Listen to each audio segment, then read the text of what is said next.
পানিতে থই থই হয়ে গেছে।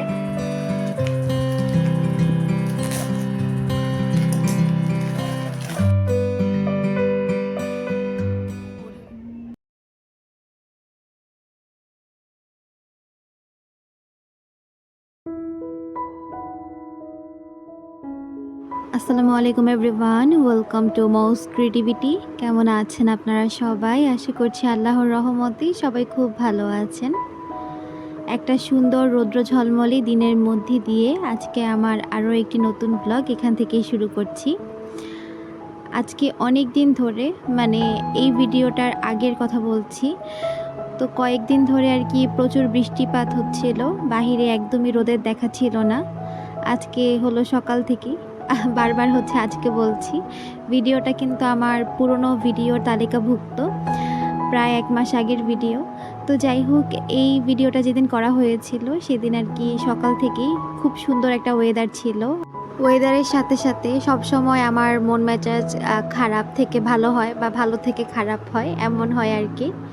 যখন হচ্ছে আমি দেখি বাহিরের ওয়েদার একদম সুন্দর, যেমন আজকের ওয়েদারটা দেখে আমার মন মেজাজ অনেক বেশি ভালো হয়ে গেছে। এত সুন্দর রৌদ্র ঝলমলে ওয়েদার, একদম পিনপিনে বাতাস এসে গায়ে লাগছে, অনেক বেশি ভালো লাগছিল আর কি। তো পরে মনে হলো যে ক্যামেরাটা অন করি, ভিডিওটা এখান থেকেই শুরু করি। আর এই জিনিসটা হচ্ছে একদম ছোটোবেলা থেকে আমি লক্ষ্য করে আসছি, মানে ওয়েদারের সাথে সাথে মনে হয় যে আমার মন মেজাজ চেঞ্জ হচ্ছে, এমন একটা অবস্থা। আজকেও ঠিক তেমনই একটা অবস্থা হয়েছিল আমার সাথে। আমি হচ্ছে সকালবেলা ব্রেকফাস্ট শেষ করে চা নিয়ে জানালার কাছে এসে দাঁড়িয়েছি। ঠিক তখনই আর কি দেখলাম যে এখানে হচ্ছে ওয়েদারটা এত সুন্দর। পরে মনে হলো যে এখান থেকে ভিডিওটা শুরু করি। বাহিরে আজকে অনেক দিন পরে রোদ উঠেছে।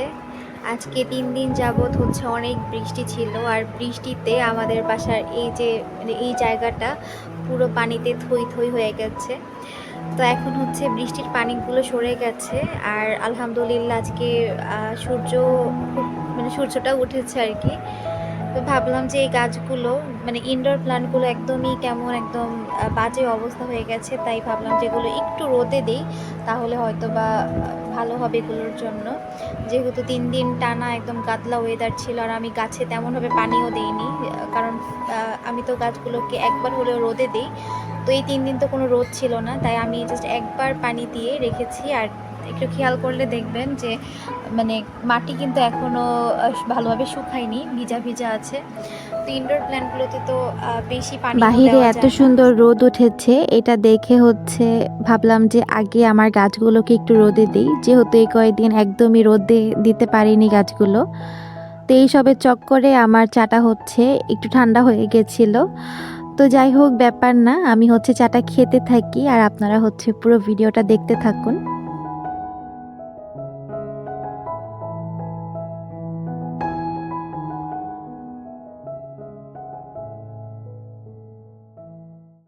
এইটা হচ্ছে দুপুরবেলার একটা ভিডিও।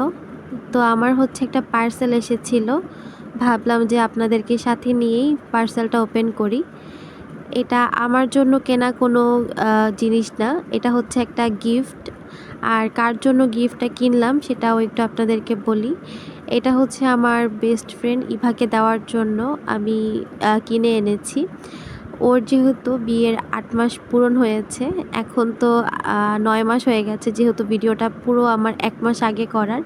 তো যাই হোক, ওর বিয়ের 8 মাস হয়ে গেছে, সেই উপলক্ষেই ভাবলাম যে ওকে একটা ছোটোখাটো গিফট করা যেতে পারে। তো এখানে হচ্ছে আমাদের সমস্ত স্পেশাল মুহূর্তগুলোকে একসাথে করে আমি হচ্ছে একটা ফটো ফ্রেম বানাতে দিয়েছি। এখন তো বিভিন্ন অনলাইন পেজে নিজের পছন্দসই ছবি দিয়ে কাস্টমাইজ করে হচ্ছে বিভিন্ন ফটো ফ্রেম বানানো যায়। তো আমিও হচ্ছে ঠিক সেরকমভাবেই এই ফটো ফ্রেমটা অর্ডার করেছি। আর লোকটাকে বারবার বলে দিয়েছি যে শুধু অ্যানিভার্সারি না, কারণ এটা হচ্ছে ওর 8th মান্থ অ্যানিভার্সারি, সেটাই আর কি লিখে দিতে। কিন্তু লোকটা হচ্ছে বারবার বলে দেওয়ার পরেও ঠিক সেম কাজটা করেছে, জাস্ট হ্যাপি অ্যানিভার্সারি লিখে দিয়েছে। তো যাই হোক, পরে হচ্ছে আমি লোকটাকে আবার নক দিয়ে বললাম যে আপনাদেরকে তো বারবার করে বলে দিলাম। তো পরে উনি বললো যে আমার আসলে খেয়াল ছিল না। সত্যি বলতে অনেক শখ করে ফটো ফ্রেমটা বানাতে দিয়েছি আর বারবার করে বলে দিয়েছি কি লিখতে হবে কি না লিখতে হবে, তারপরেও এত বড় একটা ভুল করে ফেললো। মানে এই জিনিসটা সত্যি অনেক বেশি খারাপ লাগছিল। যাই হোক, ব্যাপার না, আপনারা জানাতে পারেন যে ফটো ফ্রেমটা কেমন হয়েছে অর্গানাইজড করাটা, এই আর কি। আর আমি হচ্ছে মানে এখন রুমগুলোকে একটু গুছিয়ে নিচ্ছি, গাছগুলো জায়গাটা জায়গায় রেখে দিচ্ছি। সকালের রোদটা মানুষের জন্য উপকারী, গাছের জন্য উপকারী। আর দুপুরের দিকে হচ্ছে অনেক বেশি কড়া রোদ পড়ছিল, তো গাছগুলো এত কড়া রোদের মধ্যে রাখা ঠিক না, সেজন্য আমি সরিয়ে দিয়েছি, মানে ঠিকঠাক মতো রেখে দিয়েছি যেগুলো যেখানে থাকে আর কি। আর রুমটাও হচ্ছে একটু গুছগাছ করে নিয়েছি। এত সুন্দর ওয়েদার দেখে ভাবলাম যে আজকে দুপুরের জন্য একটু স্পেশাল তেহেরি রান্না করি। এই আর কি দুপুরের খাওয়া দাওয়া ছিল আমাদের।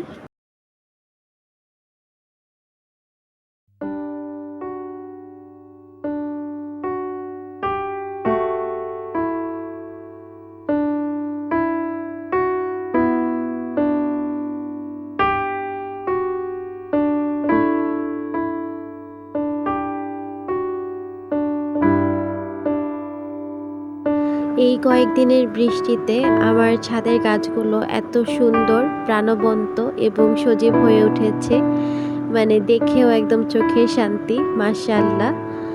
এই 2-3 দিন তো ছাদে আসা একদমই হয়নি, তো আজকে ওয়েদারটা অনেক সুন্দর দেখে ভাবলাম যে ছাদের থেকে একটু ঘুরে আসি। ছাদে এসে মনটা হচ্ছে একদম পুরো ভালো হয়ে গেছে। সারাদিন তো একটু মানে আমার পার্সেলটার জন্য আমার মনটা একটু খারাপই ছিল বলতে পারেন, কিন্তু ছাদে আসার পরে সেই মন খারাপ একদমই মানে শেষ হয়ে গেছে। আর একদম পুরো ফুরফুরে একটা মেজাজ নিয়ে বাসায় গিয়েছিলাম। এত সুন্দর একটা ওয়েদার, মন ভালো না হয়ে যাবে কোথায়। আজকে সত্যি প্রমাণিত হয়ে গেল যে ওয়েদার কিন্তু মানুষের মন মানসিকতা পাল্টে দিতে পারে।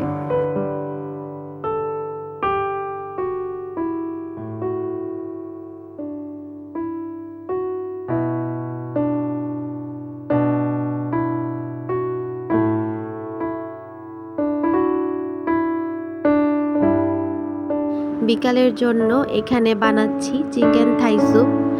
এই স্যুপটা আমি হচ্ছে একদমই আমার নিজের মতো এবং খুবই ঘরোয়াভাবে বানানোর চেষ্টা করি সবসময়। আশা করছি আপনাদের কাছে ভালো লাগবে। একদম নর্মাল ওয়েতে ঘরোয়া সমস্ত জিনিস দিয়ে আর কি আমার এই স্যুপটা বানানো। তো আপনারা হচ্ছে পুরো রেসিপিটা দেখে জানাবেন যে আজকে আমার এই থাই স্যুপ রেসিপিটা আপনাদের কাছে কেমন লেগেছে। আর কোনো ভুল ত্রুটি হলে কমেন্ট করে জানাতে পারেন যে রেসিপির মধ্যে কোনো ভুল ত্রুটি ছিল কি না। আমি একদমই আমার মতো করে বানাই। তো প্রথমেই হচ্ছে আমি একটা পাতিলের মধ্যে চিকেনের বোনলেস 2টা পিস আর কি, আদা বাটা, রসুন বাটা আর হচ্ছে গোলমরিচের গুঁড়া, স্বাদ মতো লবণ দিয়ে আর কি বসিয়ে দিয়েছি। তারপরে হচ্ছে কিছুক্ষণ বলক আসার পরে, মানে মাংসটা একটু সেদ্ধ হয়ে আসার পরে আমি হচ্ছে চিকেনটা উঠিয়ে ভালো মতন কুচি কুচি করে কেটে নিয়েছি। তারপরে হচ্ছে যেই চিকেনের পানিটা ছিল ওইটার মধ্যে হচ্ছে চিকেনটা আর 1 প্যাকেট থাই স্যুপের যে প্যাকেটগুলো বাজারে পাওয়া যায় সেটাই আর কি দিয়ে দিলাম। দিয়ে আমি হচ্ছে স্যুপটাকে ঢেকে রেখে দিয়েছি। আর এখানে হচ্ছে আমি স্যুপের জন্য একটু কর্নফ্লাওয়ার গুলে নিলাম, 1 টেবিল চামচ কর্নফ্লাওয়ার আর সাথে একটু পানি দিয়ে ভালো মতন আর কি গুলে নিয়েছি। গুলিয়ে রাখা কর্নফ্লাওয়ারটা আমি হচ্ছে এখন এক পাশ থেকে ঢালবো, আর এই স্পুনটা দিয়ে আমি হচ্ছে কন্টিনিউয়াসভাবে আমার স্যুপটা আর কি নাড়তে থাকবো। আর এই কর্নফ্লাওয়ারটা দেওয়ার কারণে আমাদের স্যুপের যে একটা ঘন ভাব আছে সেটা কিন্তু আসবে। আশা করছি এই ব্যাপারটা আপনারা সবাই জানেন, তারপরেও রেসিপি যেহেতু শেয়ার করছি সেই সুবাদে আমি হচ্ছে এই কথাটাও আপনাদের সাথে শেয়ার করলাম। যাই হোক, আমি হচ্ছে এখন স্যুপটাকে একপাশে রেখে স্যুপের জন্য একটা সস টাইপের বানাবো। তারপরে হচ্ছে আমি ওইটা ডাইরেক্ট মিশিয়ে দিব সসের মানে স্যুপের মধ্যে। তো আমি হচ্ছে প্রথমেই এখানে একটু ঘি দিয়ে দিলাম 1 চা চামচের মতো। আর এখন হচ্ছে কুচানো রসুন দিচ্ছি। আর যে ঘিটা হচ্ছে আমি এখন ব্যবহার করছি এই ঘিটা কিন্তু আমার আম্মু ঘরে বানিয়েছে। আর হ্যাঁ, অবশ্যই এখানে হচ্ছে ঘি দেওয়ার চেষ্টা করবেন, বা ঘরে যদি বাটার অ্যাভেলেবেল থাকে তাহলে বাটারটাই দেওয়ার চেষ্টা করবেন। এতে করে একটা সুন্দর স্মেল ছড়ায় স্যুপের মধ্যে। তো আমি হচ্ছে ঘিয়ের সাথে যেই রসুন কুচিটা দিলাম সেটা একটু কিছুক্ষণ ভালো মতন ভেজে নিয়ে এখন এর ভিতরে 1 টেবিল চামচ পরিমাণে টমেটো সস দিয়ে দিচ্ছি। আপনাদের কাছে টমেটো সসের পরিমাণটা একটু অল্প মনে হতে পারে, কিন্তু মানে আমি হচ্ছে আজকে যে স্যুপটা বানাচ্ছি সেই স্যুপটা একদমই নর্মালি আমরা যেরকম থাই স্যুপ খাই সেটার মতো একদমই ঘন হবে না, আবার একদমই পাতলা যে হবে এমনটাও না। মানে একটা নর্মাল ঘনত্ব রাখার চেষ্টা করি আমি সবসময় এই থাই স্যুপটা বানানোর ক্ষেত্রে। তো সেজন্যই আর কি আমি কর্নফ্লাওয়ারও কিন্তু তুলনামূলক একটু কমই দিয়েছি। আর এখানে হচ্ছে সসটাও আমি একটু কমই দিয়েছি। আর যেহেতু আমি থাই স্যুপের যেই বাজারে যে প্যাকেটটা ওইটা আর কি দিয়েছি, তো ওইটার মধ্যে কিন্তু অলরেডি সব কিছু আছে। তো আমি জাস্ট আমার নিজের থেকে বলতে পারেন যে টমেটো সসটা দিলাম। স্যুপের মধ্যে দেওয়ার জন্য যে সসটা আমি রেডি করেছিলাম সেটা আমি ডাইরেক্ট ঢালিনি। আমি প্রথমে হচ্ছে মানে ওই সসের মধ্যে একটু স্যুপ ঢেলে দিয়েছিলাম, তারপরে হচ্ছে আমি একসাথে আর কি মিক্স করে নিয়েছিলাম। আর এই মিক্স করতে গিয়েও আমার একটু সমস্যা হয়েছিল। আসলে ক্যামেরা এক হাতে মানে এক পাশে ক্যামেরা রেখে এত কিছু করা যায় না, অনেক সমস্যার মাঝে মাঝে ফেস করতে হয়। তো সেটাই আর কি আমি আর কেটে দিলাম না, ভাবলাম যে রেখে দেই। সবার শেষে 1 চিলতা লেবু এর ভিতরে দিয়ে তারপরে একটু নেড়ে নিয়ে ঢেকে দিলাম। একদমই রেডি হয়ে গেল আমার থাই স্যুপটা। এই থাই স্যুপটা বানাতে আমার মনে হয় সর্বোচ্চ আধা ঘন্টার মতো সময় লাগে, এর চাইতেও মেবি কম টাইম লাগে। যাই হোক, এই ছিল আমার সহজ সরল থাই স্যুপ রেসিপি। আশা করছি আপনাদের কাছে ভালো লেগেছে। যদি ভালো লেগে থাকে তাহলে অবশ্যই কমেন্ট করে জানাবেন। আর আমার ভয়েসের জন্য অনেক বেশি দুঃখিত। আসলে আমার ঠান্ডা লেগেছে, এজন্য আমার গলাটা এমন ভারী ভারী শোনাচ্ছে। আপনারা এই জিনিসটা একটু ক্ষমা সুন্দর দৃষ্টিতে দেখবেন। যাই হোক, থাই স্যুপ খেতে খেতেই আপনাদের কাছ থেকে বিদায় নিয়ে নিচ্ছি। আশা করছি আপনাদের সবার কাছে আজকের পুরো ভিডিওটা ভালো লেগেছে। সবাই ভালো থাকবেন, সুস্থ থাকবেন। দেখা হচ্ছে নতুন কোনো ভিডিওতে। সবাইকে আজকের জন্য আল্লাহ হাফেজ।